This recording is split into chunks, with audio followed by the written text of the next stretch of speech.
नमस्कार, आपल्या सगळ्यांचे महाराष्ट्र सोशल न्यूज चॅनलमध्ये हार्दिक स्वागत। चला वळूयात एका नवीन बातमीकडे। आजची बातमी, अनेरी डॅम येथील महादेव आदिवासी आश्रमच्या 46व्या तालुकास्तरीय विज्ञान व शैक्षणिक साहित्य प्रदर्शन उत्साहात पार पडले।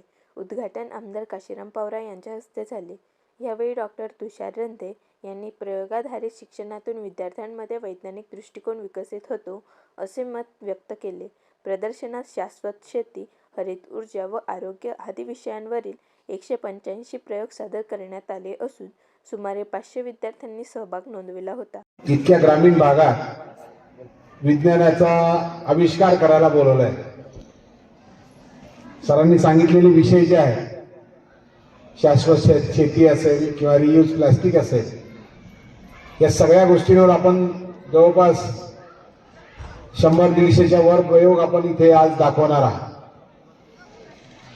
तो प्रयोग आपल्या पुरता न ठेवता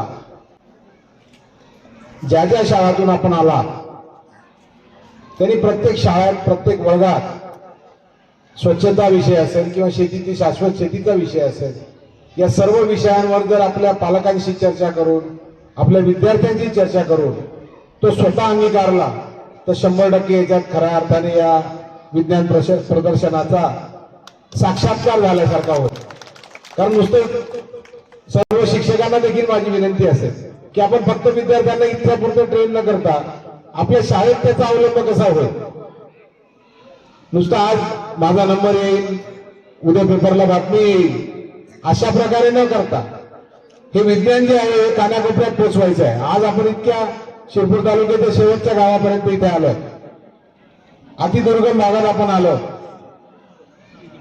आणि इथे आपल्याला विज्ञानाचं महत्व सांगायचं आहे। आणि तुमच्याकडे बघणारे विद्यार्थी जे तुम्ही बनवलं, तुमच्याच बाजूचे विद्यार्थी बघतील, तुमच्या सहकारी बघतील आणि तुमचे सहकारी याचा प्रचार प्रसार करतील। आपल्या सभोवताली काय विज्ञानाची गरज आहे, आपल्या आजूबाजूला काय विज्ञानाने आपल्या विद्यार्थ्यांना काय चांगलं शिकवता येईल, काय शिकता येईल, याच्यासाठी म्हणून हा प्रयोग करावा का? तर निश्चितच यांच्या बालबुद्धीमध्ये आपल्याला जर विज्ञानाची रुची निर्माण करायची असेल तर यांना त्यांच्या क्रिएटिव्हिटीने त्यांनी काय केलेलं आहे त्यांना कसं मानता येईल। आपण काही वेळा लागतो, आपले शिक्षक काही वेळा त्यांच्यावर लागतात की आपल्या शाळेचं नाव आलं पाहिजे, नंबर आला पाहिजे, तालुक्यातून इतके बाहेर आले पाहिजे, जिल्ह्याला इतके प्रदर्शनाला गेले पाहिजे, असा अट्टहास आपले शिक्षक मित्र त्यांच्यावर लागतात। परंतु त्यांच्या कल्पकतेतून काही बाहेर येत आहे का, त्यांना विषय तो समजला आहे का, या खऱ्या अर्थाने आपण जर त्यांना रुजवलं तरच आपला विज्ञान प्रदर्शन सार्थक झालं असं ठरेल। विज्ञान प्रदर्शन आपल्या या दुर्गम भागामध्ये निसर्गरम्यमध्ये हा कार्यक्रम घेण्यात आलेला आहे। या जमान्यामध्ये विज्ञानचा जमाना येऊन गेलेला आहे। त्या दृष्टिकोनातून आपल्याला विद्यार्थ्यांना मी सांगेल की आता आपण शाळेमध्ये एक चांगलं लक्ष दिलं पाहिजे, अभ्यासामध्ये चांगलं लक्ष दिलं पाहिजे, कारण विज्ञान वाढलेलं आहे, विज्ञानामध्ये भाग घेतला पाहिजे। आणि त्या दृष्टिकोनातून आपण पुढच्या भविष्यामध्ये जर चाललं तर निश्चित आपण कॉम्पिटिशनमध्ये टिकू शकतो। आता विज्ञान म्हणजे काय, आम्ही जेव्हा शेतकरी होतो,